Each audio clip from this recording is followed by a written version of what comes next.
প্ৰথম কথা এই সিটিজেনশিপ এমেণ্ডমেণ্ট বিল তাৰ তীব্ৰ বিৰোধিতা কৰিছোঁ না অকল মই নহয় সমগ্ৰ অসমবাসীয়ে কৰিছে বিভিন্ন দল সংগঠন সকলোৱে কৰিছে ইয়াত আমাৰ অসমীয়া জাতিৰ সত্তা তাত জীয়াই ৰখাটোৰ এটা বিপদজনক পৰিস্থিতি আহি পৰিছে এইটো চবে বুজি পাব লাগিব আৰু আজি যিটো হিয়াৰিং আছিলে তাত মই থাকিব নোৱাৰিলোঁ কাৰণ মই বাহিৰত আছিলোঁ বাহিৰৰ পৰা আহি পালোঁ গুৱাহাটী আহি পাই আকৌ মই ৰাতি বহি আপোনালোকক মোৰ এইখিনি মোৰ ভাষ্য এইখিনি মই দিছোঁ আৰু মই ভাবোঁ আপোনালোকে বুজি পাব 1971 চনৰ আগলৈকে আমি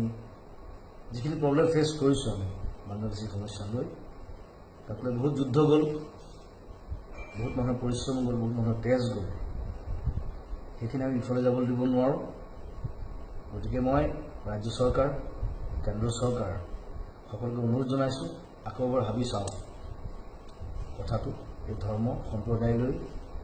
বাংলাদেশীৰ যি নীতি তেওঁলোকে বনাইছে তাক সলনি কৰক নহ'লে আমি চব একত্ৰিত হৈ আছোঁ গোটেইবিলাক আছোঁ এতিয়া ভালকৈ কৈছোঁ নহ'লে আৰু বিপ্লৱ হ'ব আৰু সেই বিপ্লৱৰ কাৰণে আপোনালোক সাজু হ'ব সমগ্ৰ অসমবাসীক আহ্বান জনাইছোঁ একেলগে থাকক এই সংকটময় পৰিস্থিতিত আমি এই যুদ্ধ জিকিবই লাগিব থেংক ইউ